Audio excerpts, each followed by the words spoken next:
وحده لا شريك له وأشهد أن محمدا عبده ورسوله أما بعد فإن أصدق الحديث كتاب الله تعالى وخير الهدي هدي محمد صلى الله عليه وسلم وشر الأمور محدثاتها وكل محدثة بدعة وكل بدعة ضلالة وكل ضلالة في النار.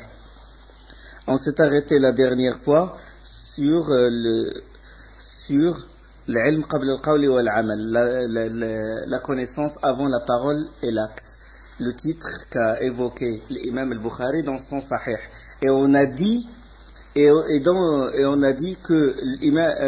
dans l'explication de Bukhari, dans le livre d'Ibn Hajar al-Asqalani, le meilleur savant qui a fait la meilleure explication de Sahih al-Bukhari, il a évoqué la parole d'Ibn al-Munayr, évoqué la parole d'un autre grand savant qui s'appelle Ibn al-Munayr, et il a dit une chose, que la connaissance, elle corrige l'intention, qui corrige à son tour la parole et l'acte. Ça, c'est une phrase à souligner. Que la connaissance corrige l'intention. Et pour expliquer ça, on a évoqué le hadith de Abi Kabsh al-Anmari rapporté par Tirmidhi. C'est un hadith Hassan Sahih. Et où le prophète sallallahu alayhi wa sallam a dit, la deuxième moitié du hadith, c'est un hadith long, il a dit innama ad-dunya li arba', que ce monde-là appartient à 4 catégories de gens.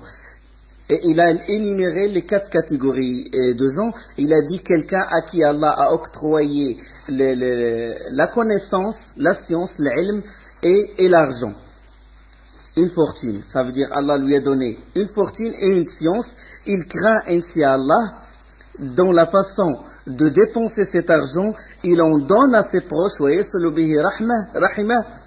Et il sait qu'Allah a une part dans cette fortune. Il sait qu'Allah a une part. Il connaît la sunna du prophète sallallahu alayhi wa sallam. Il connaît les règles qui régissent. Ça veut dire qu'il doit dépenser son argent selon des règles, selon les prescriptions de l'islam. Il sait qu'Allah a une part dans cette fortune et cet homme occupe la position la plus enviable. Et la deuxième catégorie, là j'essaie de vous éclaircir que l'intention, que la connaissance, l'ilm, il corrige l'intention. Qu'une intention non précédée par la connaissance, qu'une intention non précédée par la connaissance est vaine. D'accord ? La deuxième catégorie, quelqu'un à qui Allah a octroyé une science sans lui donner de fortune. Or, son intention est sincère. Le prophète sallallahu alayhi wa sallam a dit, or son intention est sincère. Quand il dit, si j'avais de l'argent, je dépenserais à la manière d'un tel, ça veut dire du riche, du savant qui est riche. Il est alors jugé sur son intention. Il est alors jugé sur son intention. Lui et le précédent sont égaux dans le salaire. Rien qu'il a eu la ferme intention, cette ferme intention de dépenser, s'il avait de l'argent, il le dépenserait comme le savant qui est riche. Allah va le récompenser par cette intention-là. Subhanallah. Pourquoi ? Parce qu'elle est précédée par la connaissance. Il a dit, voilà, si j'ai de l'argent, c'est ce que je vais faire.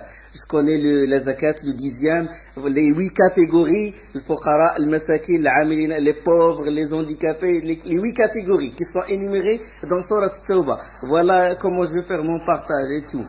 Donc, rien qu'il a eu cette intention, et l'intention, comme l'appelle Ahl-Sunnah wal-Jama'a, acte du cœur, amal al-qalb. D'accord ? Attention, les gens de la Sunna et le Jama'a, ils respectent, ils donnent la valeur au mot. Parce que, comme ils disent, le mot, il est support d'une signification. D'accord ? On l'appelle acte du cœur. Intention, volonté, l'amour, la crainte, on ne les appelle pas sentiments, émotions. Ça, on laisse ça aux autres sectes. On appelle ça acte du cœur. Amal al-qalb. Donc, il a cette intention et il est récompensé pour cette intention. La troisième catégorie, c'est quelqu'un à qui Allah a octroyé une fortune sans lui donner de science. Le voilà dépensant son argent à tort et à travers. فَهُوَ يَخْبِطْ. فهو يخبط. Sans nullement craindre son Seigneur dans ses dépenses et sans rien donner à ses parents, il ne reconnaît non plus à Allah aucun droit dans sa fortune, celui-là occupe la position la plus mauvaise. Et la quatrième catégorie, quelqu'un à qui Allah n'a donné ni fortune ni science. Il n'a ni fortune, il n'a pas de science. Il ne fait que dire, si j'avais la richesse d'un tel, ça veut dire du riche et ignorant, je la dépenserai à sa manière. Il est alors jugé sur son intention, pareil que le précédent. Donc rien qu'il a eu cette intention mauvaise de dépenser comme l'ignorant,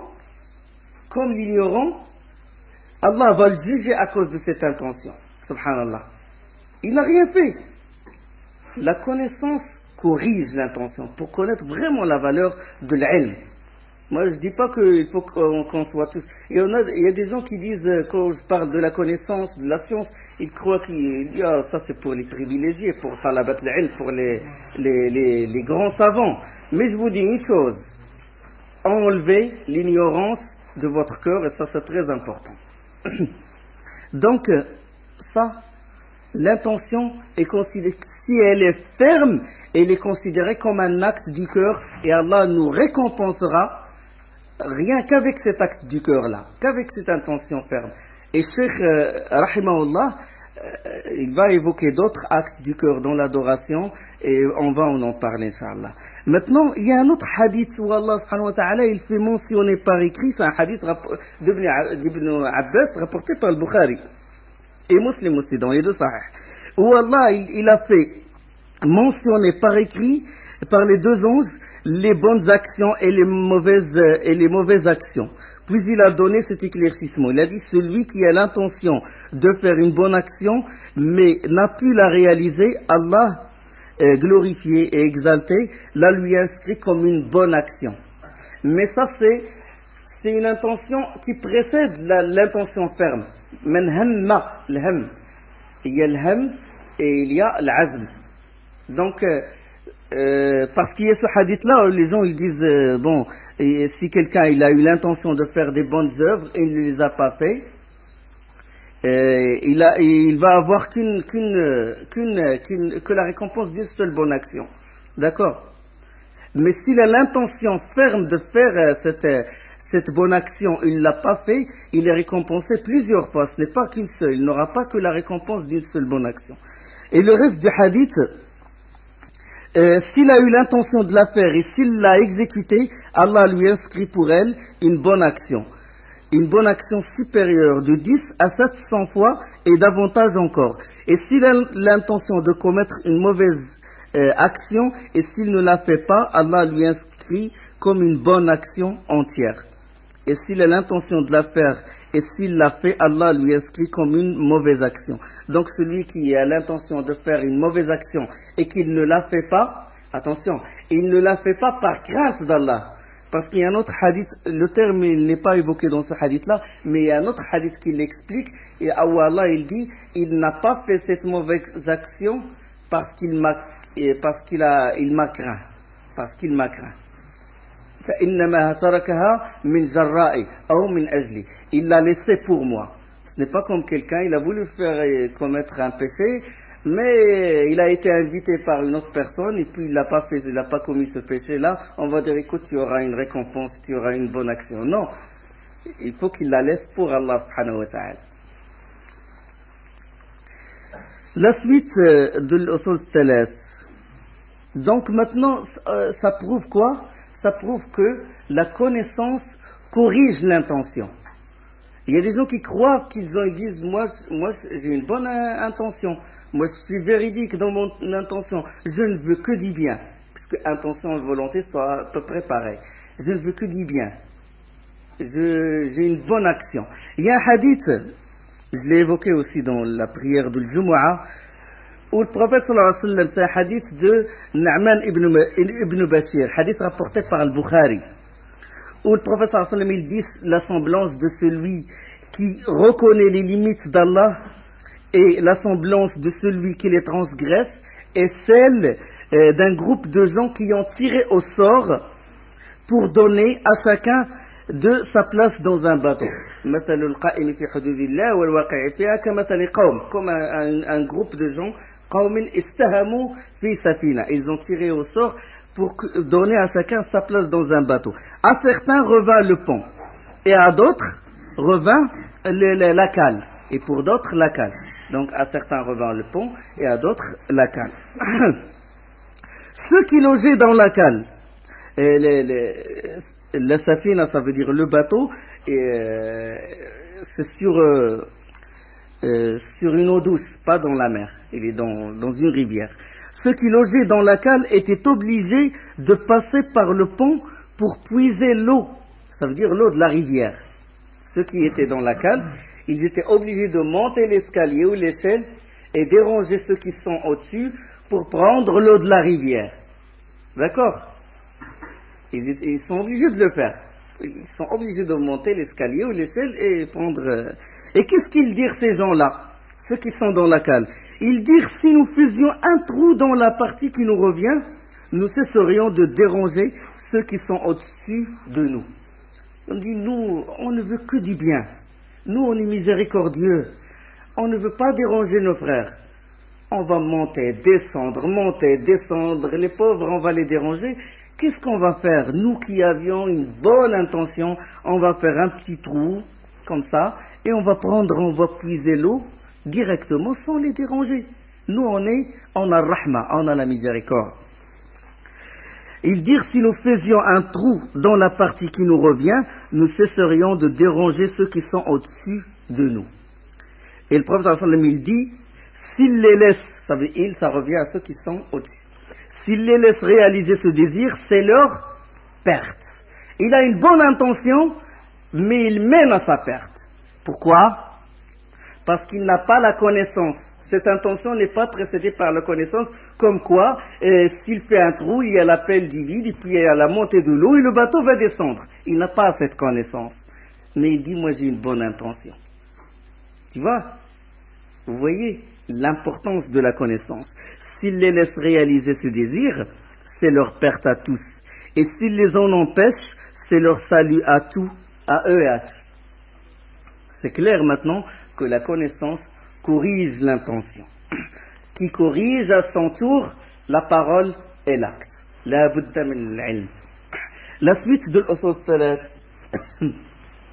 La suite c'est i'lam rahimakallah annahu yajibu alayna تعلم على كل مسلم ومسلمة تعلم هذه الثلاث مسائل. C'est où ça? Apprends qu'Allah te soit miséricordieux, que tout musulman, homme ou femme, doit apprendre et pratiquer les trois principes suivants. D'accord? C'est ça? Les trois principes suivants. Le premier principe, tout ça c'est une introduction, hein? Il a commencé par les 4 faits, suivi des 3 faits, avant qu'il rentre dans les principes fondamentaux. Avant que cherche, tout ça c'est une introduction. Donc, apprends qu'Allah te soit clément ou te soit miséricordieux, que tout musulman, homme ou femme, doit apprendre et pratiquer les 3 principes suivants. Le premier principe, Annallaha khalaqana, qu'Allah nous a créés, d'accord? Nous a comblés de ses bienfaits et ne nous a pas laissés en toute gratuité. Donc le premier principe, c'est qu'Allah nous a créés, nous a procuré notre subsistance et ne nous a pas négligés. Mais il nous a envoyé son messager. Donc le premier principe, Allah nous a créés. La création, c'est quoi? La création, c'est le fait d'exister sans éléments préexistants. Ça veut dire Allah il nous a créés de rien. Et les preuves sont nombreuses. Les preuves sont nombreuses. هو الذي خلقكم من طين ثم قضى أجلا وأجل مسمى عنده ثم أنتم تمترون. Allah il dit dans sourate Al-An'am, c'est lui qui vous a créé d'argile, puis il vous a décrété un terme, et il y a un terme fixé auprès de lui, pourtant vous doutez encore. Dans la sourate 6, le verset 2. Et il dit aussi, parmi ces signes est la création des cieux et de la terre, et des êtres vivants qu'il y a disséminés. il a en outre le pouvoir de les réunir quand il voudra, dans la sourate 42 et le verset 29. Donc ça c'est les preuves qu'Allah, c'est Allah qui nous a créés, et la création d'Allah, elle est précédée par quoi?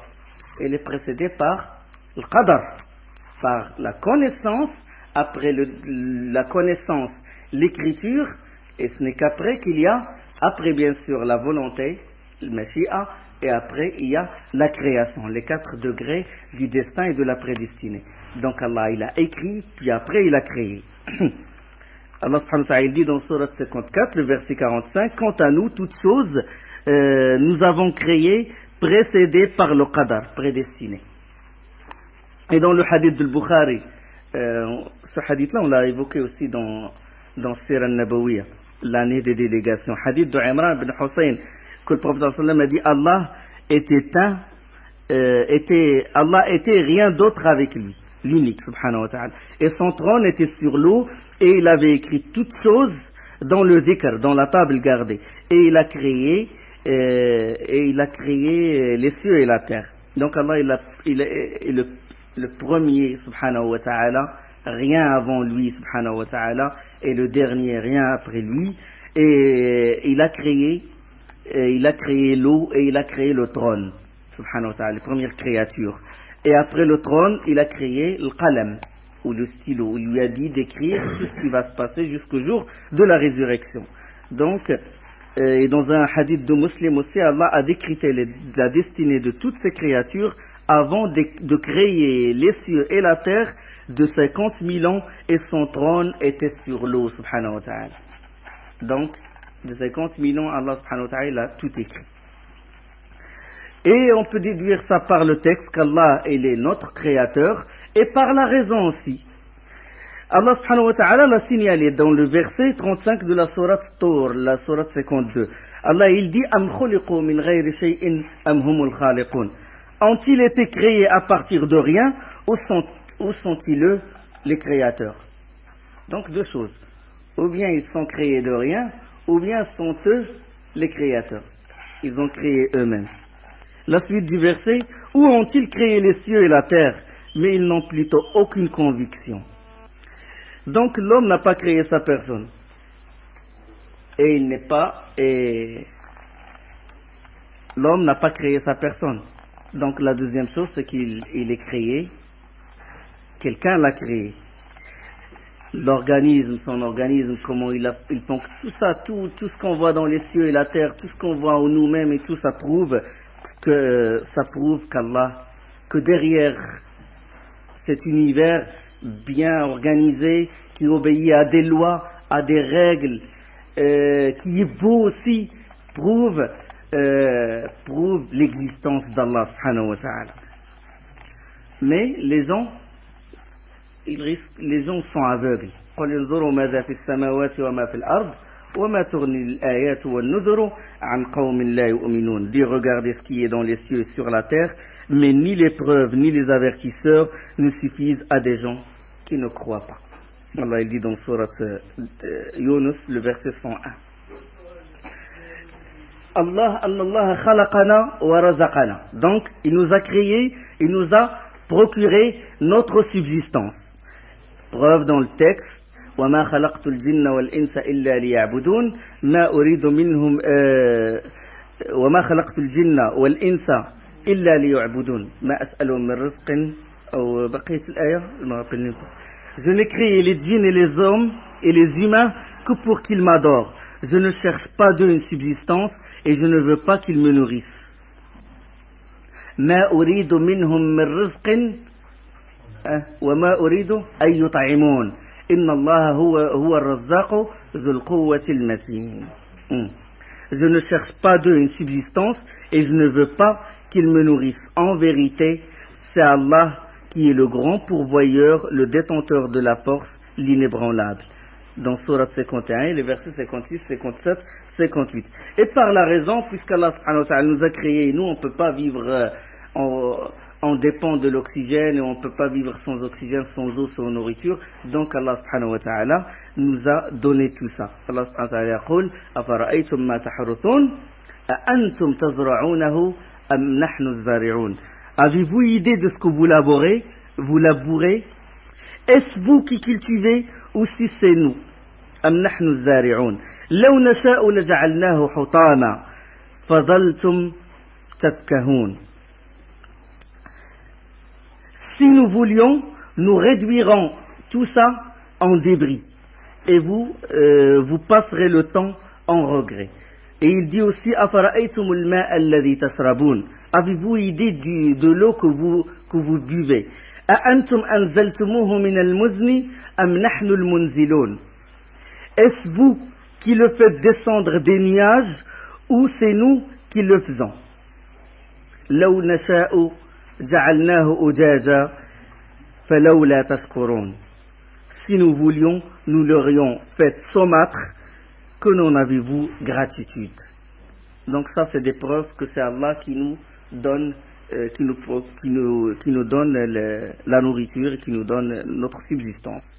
Donc la création, la rizq, l'attribution de la nourriture appartient à Allah subhanahu wa ta'ala. Mais sachez une chose très importante, c'est qu'il n'y a pas un être humain sur terre qui renie ce tawhid-là, cette unicité. Qu'Allah il est le créateur et qu'il nous donne notre subsistance, il peut le faire par orgueil, d'accord? Mais rien que par la raison, tout le monde sait qu'il y a un créateur.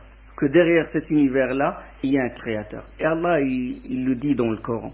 Il dit قُلْ مَنْ يَرْزُقُكُم مِّنَ السَّمَاءِ وَالْأَرْضِ. Allah, il dit dans Surat Yunus, dit qui vous attribue de la nourriture des cieux et de la terre. أَمَّنْ يَمْلِكُ السَّمْعَ وَالْأَبْصَارِ. Qui détient l'ouïe et la vue. وَمَنْ يُخْرِجُ الْحَيَّ مِنَ الْمَيِّتِ. Et qui sort le vivant du mort. وَمَنْ يُخْرِجُ الْمَيِّتَ مِنَ الْحَيِّ. Et qui sort le mort du vivant. وَمَنْ يُدَبِّرُ الْأَمْرِ. Et qui administre tout. فَسَيَقُولُونَ اللَّهِ. Ils diront Allah. Et ça revient aux mushrikines, aux associateurs et aux mécréants, parce que plus bas dans les versets, il dit قُلْ هَلْ مِنْ شُرَكَائِكُمْ مَنْ يَبْدَأُ الْخَلْقَ ثُمَّ يُعِيدُهُ. Allah il dit dans la suite, dit parmi vos associés. Ça veut dire que ils disent ou ils diront Allah revient aux mushrikines, aux associateurs. Puisque la suite du verset, les versets qui sont venus après, il explique. Allah subhanahu wa ta'ala dit parmi vos associés qui donnent la vie par une première création et la redonnent après la mort. D'accord? Et il y a d'autres versets. قُلْ لِمَنِ الْأَرْضُ وَمَنْ فِيهَا إِن كُنْتُمْ تَعْلَمُونَ. Ça c'est dans Surat Yunus. Et le verset que je viens de dire, قُلْ لِمَنِ الْأَرْضُ وَمَنْ فِيهَا إِن كُنْتُمْ تَعْلَمُونَ. Ça c'est dans Surat Al-Ankabut. Allah subhanahu wa ta'ala dit à qui appartient la terre et ceux qui y sont, si vous savez. Et la suite du verset, سَيَقُولُونَ لِلَّهِ قُلْ أَفَلَا تَذَكَّرُونَ. Ils diront à Allah, dit alors pourquoi ne pas réfléchir? Dans le verset 23, dans Surat 23 et le verset 84-85. ويقول سبحانه وتعالى, il dit سبحانه وتعالى قل من رب السماوات السبع ورب العرش العظيم. Dit qui est le Seigneur des 7 cieux et le Seigneur du trône sublime. سيقولون لله قل أفلا تتقون. Ils répondront à Allah. Eux ils répondent. Les mécréants vont dire à Allah. Ils répondent. Dis, ne craignez-vous donc pas? Parce que c'est ce qu'on leur demande. Ils croient, ils savent qu'Allah est le créateur. Allah il dit, pourquoi ne pas le craindre? Parce qu'Allah il veut qu'il l'adore. Par la crainte, par l'amour, par la vénération, par la salat, par le jihad, par la da'wah, etc. etc. Hein? C'est l'ibada. La suite, قل من بيده ملكوت كل شيء وهو يجير ولا يجار عليه إن كنتم تعلمون. Allah il dit qui détient dans sa main la royauté absolue de toutes choses et qui protège et n'a pas besoin d'être protégé si vous le savez. La suite, سيقولون لله قل فأنا تسحرون. Ils répondront à Allah, dit comment donc se fait-il que vous soyez ensorcelés? Ça c'est Surat al-Mu'minun. Ça c'est Surat al-Mu'minun. Dans une autre sourate, la sourate de l'Ankabut, la sourate de l'araignée, وَلَئِنْ سَأَلْتَهُمْ مَنْ خَلَقَ السَّمَاوَاتِ وَالْأَرْضِ وَسَخَّرَ الشَّمْسَ وَالْقَمَرَ لَيَقُولُنَّ اللَّهُ فأنى يؤفكون. Si tu leur demandes qui a créé les cieux et la terre et a assujetti le soleil et la lune, ils répondront très certainement Allah. Comment se fait-il qu'ensuite ils se détournent du chemin droit? Dans le verset 61 de Sourate Al-Ankabut. وَلَئِنْ سَأَلْتَهُمْ مَنْ نَزَّلَ مِنَ السَّمَاءِ مَاءً فَأَحْيَا بِهِ الْأَرْضَ مِنْ بَعْدِ مَوْتِهَا لَيَقُولُنَّ اللَّهُ. Si tu leur demandes qui a fait descendre du ciel une eau avec laquelle il fait revivre la terre après sa mort, ils diront très certainement Allah. قُلِ الْحَمْدُ لِلَّهِ بَلْ أَكْثَرُهُمْ لَا يَعْقِلُونَ. Dit louange à Allah, mais la plupart d'entre eux ne raisonnent pas. Donc si on découvre que quelqu'un ne reconnaît pas l'existence d'Allah, c'est par orgueil. Pharaon, Pharaon qui a dit wa ma rabbul alamin, une question comme ça, il se moque de Moussa alayhi salam, il lui dit qu'est-ce que le Seigneur de l'univers, dans la sourate 26, le verset 23.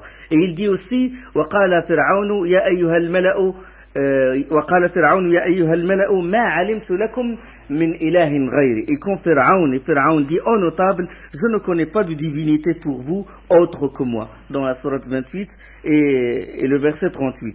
Et il a dit aussi dans la sourate 79, le verset 24, وقال أنا ربكم الأعلى. Et il dit c'est moi votre Seigneur le Très-Haut. Hein? واستكبر هو وجنوده في الأرض بغير حق وظنوا أنهم إلينا لا يرجعون. C'est par orgueil qu'il a dit ça. Et dans sourate 28 verset 39, Allah il dit et il s'enfla d'orgueil sur terre ainsi que ses soldats sans aucun droit. Et Allah subhanahu wa ta'ala dit dans une autre sourate Naml, dans le verset 14, وجحدوا بها واستيقنتها أنفسهم ظلما وعلوا. Et ils nièrent injustement et orgueilleusement, tandis qu'en eux-mêmes, ils y croyaient avec certitude. Allah, il nous dévoile ce qu'il y a dans son cœur. Il a dit, je suis votre Seigneur le Très-Haut, mais dans son cœur, il croit qu'il y a un Créateur, qu'il y a un Dieu qui l'a créé, etc. Donc, il est convaincu, il sait qu'Allah est le Créateur. Pharaon lui-même, il sait qu'Allah est le Créateur. Dans Surat Al-Isra, où Allah il dit وَلَقَدْ آتَيْنَا مُوسَى 9 آيَاتٍ بَيِّنَاتٍ فَاسْأَلْ بَنِي إِسْرَائِيلَ إِذْ جَاءَهُمْ فقال له فرعون إِنِّي لَأَظُنُّكَ يَا مُوسى مَثْبُورًا. Et Moussa, qu'est-ce qu'il va dire? لَقَدْ عَلِمْتَ ما أنزل هؤلاء إلا رب السماوات والأرض بصائر وإني لأظنك يا فرعون مسحورا. Je traduis. Et certes, nous donnâmes à Moussa 9 miracles évidents. Demande donc aux enfants d'Israël, lorsqu'il leur vint et que Pharaon lui dit, ô Moussa, je pense que tu es ensorcelé. Inni la azunnuka ya Moussa mashoura. Et Moussa, alayhi salam, il va dire, et il dit, Moussa, tu sais fort bien que ces choses, لقد علمت ما أنزل هؤلاء, ces choses, 9 ayat, les 9 miracles, que ces choses, ça veut dire le bâton, le jarad, les sauterelles, les poux, et tous les miracles qu'a donné Allah subhanahu wa ta'ala à Moussa alayhi salam, et la main blanche, et il dit, Moussa alayhi salam, tu sais fort bien que ces choses, ça veut dire les miracles, seul le Seigneur des cieux et de la terre les a fait descendre. لقد علمت ما أنزل هؤلاء إلا رب السماوات والأرض بصائر. Seul Allah, seul le Seigneur des cieux et la terre les a fait descendre comme autant de preuves illuminantes. Et certes, ô Pharaon, je te crois perdu. Donc, la tawhid de l'unicité de la création, l'unicité du fait de donner la nourriture, qu'Allah il est unique dans le rizq, ça tout le monde y croit. Donc celui qui dit, il explique la ilaha Allah, quand il explique la ilaha Allah, il dit il n'y a de créateur qu'Allah, c'est Allah qui nous nourrit, c'est Allah qui fait pleuvoir, c'est Allah qui a les trésors, qui a tous les trésors, c'est Allah, sans unicité, est incomplète. S'il définit Tawhid, la ilaha illallah, par cette unicité-là, on va dire qu'il n'y a pas de différence entre toi et Abu Jahl. Parce qu'Abu Jahl, il sait qu'Allah est le créateur. Et on a évoqué plusieurs versets comme preuve. La yaqulunna Allah, wa la in sa'altahum man khalaqa as-samawati wal ard, la yaqulunna Allah. Si vous leur dites qui a créé les cieux et la terre, ils diront Allah. Mais le problème c'est dans quoi? Le problème c'est dans quoi? Quand tout le monde reconnaît Allah, tout le monde va rentrer au paradis. Le problème c'est dans quoi? C'est nous vers lui. C'est Tawhid, l'ibada, l'unicité de l'adoration. Ah. Oui, je crois qu'il est le créateur, mais je suis dans un autre monde. Je ne l'adore pas. Je ne le suis pas, je n'obéis pas à ses lois. J'obéis aux lois d'autres. C'est dans l'adoration. L'ibada. Et on va éclaircir après, Inch'Allah. La suite, أن الله خلقنا ورزقنا ولم يتركنا هملا. ولم يتركنا. La traduction, c'est marqué, il ne nous a pas négligé, c'est ça? Il ne nous a pas négligé. D'accord, il ne nous a pas négligé. Il ne nous a pas laissé hamal. Yatrukna, ça veut dire laisser. Et hamal en langue arabe, c'est quand on abandonne un troupeau de moutons. Un troupeau de moutons sans berger. On l'appelle hamal. Le jour, un troupeau de moutons abandonné le jour sans berger est appelé hamal. Parce que la nuit, si elle est abandonnée, on l'appelle nafash. نفش وداود وسليمان إذ يحكمان في الحرث إذ نفشت فيهما غنم القوم. Et Daoud et Sulayman, quand ils eurent à juger de l'emblavure où avait divagué de nuit le troupeau collectif. S'il divague de nuit, on appelle nafesh. S'il divague de jour, s'il se perd le jour sans berger, on appelle hamel. Donc Allah subhanahu wa ta'ala ne nous a pas laissé comme ça. Il ne nous a pas laissé comme ce troupeau sans berger. D'accord?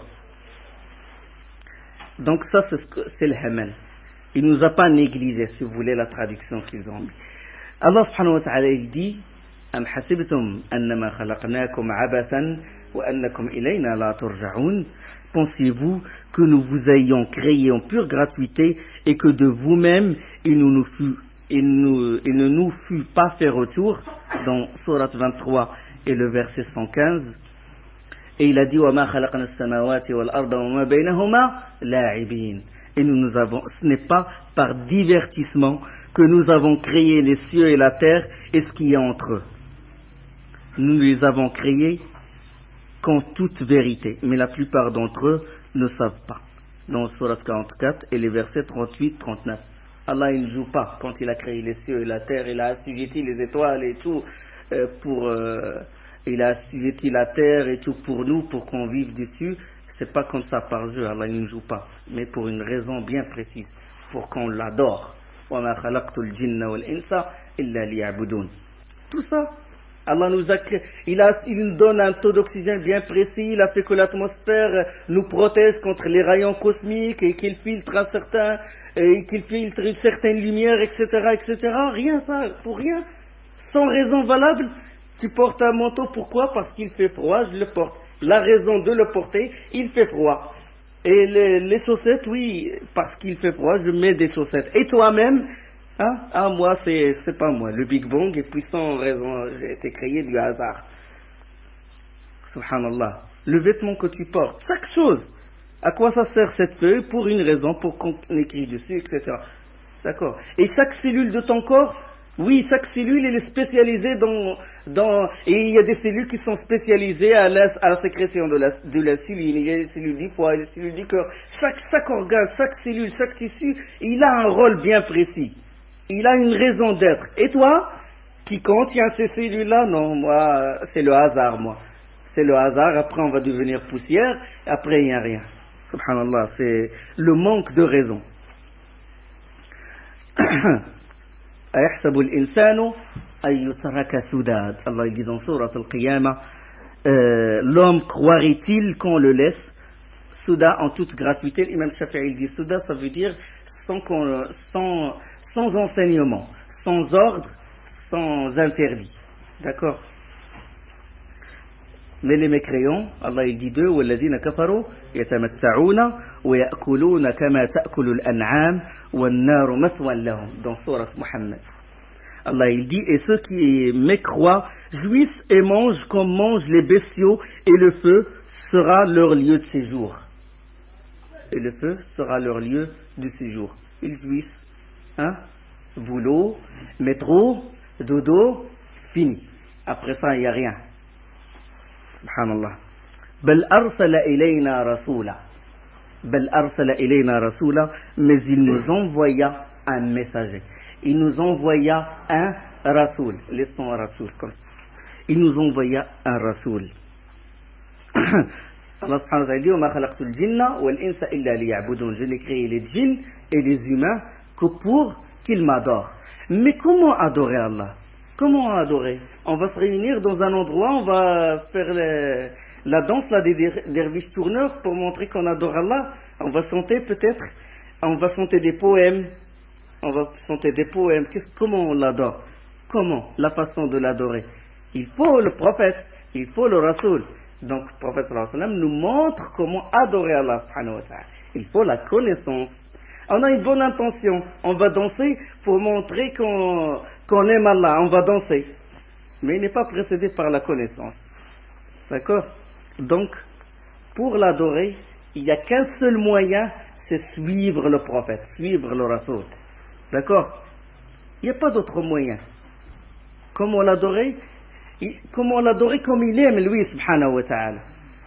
Parce que l'adoration et l'amour sont à peu près muradifines, sont à peu près, sont très liés. L'amour, tout ce qu'aime Allah, il l'a légiféré. وَرَضِيتُ لَكُمُ الْإِسْلَامَ دِينًا. J'ai agréé la religion de l'islam pour vous. Donc, pour qu'Allah soit satisfait de nous, pour qu'on fasse ce qu'il aime, lui, la seule façon, c'est suivre le prophète sallallahu alayhi wa sallam. D'accord? Donc, le Coran, la Sunna et l'unanimité des savants, ce qu'on appelle Ijma'. Donc, Rasoul, c'est quoi? Bel arsala ilayna rasula. Il nous a envoyé un Rasoul. Il y a Rasoul, il y a Nabi. Rasoul vient de Risala, ça veut dire l'envoyé. Et Nabi, ça vient de Naba. Naba, ça veut dire l'information importante. Une information qui est très importante, on l'appelle Naba. Et il vient aussi de Nabwa, un endroit surélevé. Donc c'est le Nabi, le prophète, il est à un rang élevé. D'accord? Mais quelle est la différence entre Rasoul et Nabi? Déjà, ils ont en commun une chose, c'est que tous les deux, ils ont reçu la révélation. D'accord? Tous les deux ont reçu le wahi. Tous les deux ont reçu le wahi. Mais la différence, c'est que ça, les savants ont un peu divergé là-dessus. Il y a 3 avis. On va les évoquer. La première, c'est qu'ils disent que le Rasoul, il vient avec une législation nouvelle qui abroge la législation précédente. D'accord? Comme a fait Isa pour la législation de Moussa. وَمُصَدِّقًا لِمَا بَيْنَ يَدَيَّ مِنَ التَّوْرَاتِ. Jésus, qu'est-ce qu'il a dit? وَمُصَدِّقًا لِمَا بَيْنَ يَدَيَّ مِنَ التَّوْرَاتِ. Je suis venu confirmer ce qui a été révélé, ce qui était dans la Torah. وَلِأُحِلَّ لَكُمْ بَعْدَ الَّذِي حَرِّمَ عَلَيْكُمْ. Et je suis venu vous autoriser certaines choses qui vous ont été interdites. Donc, abrogation. Il y a une certaine abrogation. Donc, une législation nouvelle. Donc, le Rasoul, il vient avec une législation nouvelle. Et le Nabi, il ne vient pas avec une législation nouvelle. Il vient que confirmer la législation du Rasoul qui l'a précédé. D'accord? C'est l'une des différences. Mais d'autres savants, on ne va pas rentrer en fait dans les divergences, d'autres savants ont dit que Adam est Nabi et non pas un Rasoul. Et pourtant, il est venu avec une législation. Mais ça, c'est les divergences. D'autres ont dit que le Rasoul a reçu la révélation, mais il est obligé de transmettre la révélation. Le Rasoul, l'envoyé, il reçoit la révélation et il doit la transmettre. Et le Nabi n'est pas obligé de la transmettre. Ça, c'est un avis des savants. Chaque avis est à discuter, mais c'est un des avis des savants. D'autres ont dit que le Rasoul, c'est celui qui a été envoyé à un peuple qui est en désaccord avec lui. Ça veut dire il y a une confrontation, la mise à l'épreuve et une confrontation. Et le Nabi, le prophète, il est envoyé à un peuple qui n'est pas en désaccord avec lui. Et ça, c'est le choix de Cheikh l'Islam Ibn Taymiyyah, rahimahullah. Ça, c'est son choix à lui. Que le Rasoul, il est en conflit avec son peuple, il est mis à l'épreuve et ils sont en désaccord avec lui. Et le Nabi, il n'est pas en désaccord avec son peuple. Wallahu a'lam. Donc, il y a entre eux une généralité, une spécificité, si vous voulez. Donc, tout Rasoul est Nabi. Et tout Nabi n'est pas Rasoul. Ah, ça, il faut le connaître. Et il est venu pourquoi? Pour montrer à la communauté comment adorer Allah, pour leur faire connaître Allah et leur montrer comment adorer Allah. Et en même temps pour témoigner.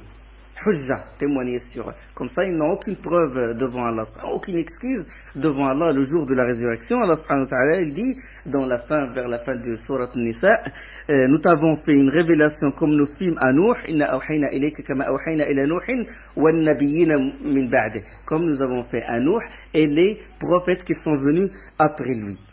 Wa awhayna ila Ibrahima, wa Ismaïla, wa Ishaqa, wa Yaquba, wa al-Asbat. Et nous avons fait révélation à Ibrahim, à Ismaïl, à Ishaq, à Yaqub et à Al-Asbat. Al-Asbat, normalement, c'est les fils de Yaqub. C'est les fils de Yaqub. Wa Isa, wa Ayyuba, wa Yunus, wa Harun, wa Sulayman, à Jésus, à Ayyub, à Yunus, Jonas, à Harun et à Sulayman, wa Atayna Daouda, Zabura. Et nous avons donné les psaumes à David. Wa Rusulan, لم نقصصهم ورسلا قد قصصناهم عليك من قبل ورسلا لم نقصصهم عليك. Et il y a des messagers dont nous t'avons raconté l'histoire précédemment et des messagers dont nous ne t'avons pas raconté l'histoire. Et Allah a parlé à Moussa d'une vraie parole. وَكَلَّمَ اللَّهُ مُوسَى تَكْلِيمًا. Il y a une traduction, on va en parler de certaines traductions dans le Coran Ada. Il marque d'une vive voix, il ne faut pas le mettre, il faut mettre un trait au-dessous. À la fin de Dars, on va en parler de certains versets. وَكَلَّمَ اللَّهُ مُوسَى تَكْلِيمًا. Allah a parlé à Moussa, d'une vraie parole. رُسُلًا مُبَشِّرِينَ وَمُنذِرِينَ. En tant que messager, annonciateur et avertisseur. Voilà. Annonciateur, ils annoncent la bonne nouvelle, entre parenthèses, bonne nouvelle, Mubashirin, du paradis, etc. Wa munzirin, et avertisseur, parce qu'il y a l'enfer, il y a le châtiment de l'enfer. Donc il y a le message et comment adorer Allah. Afin qu'après la venue des messagers, il n'y eut pour les gens point d'argument devant Allah.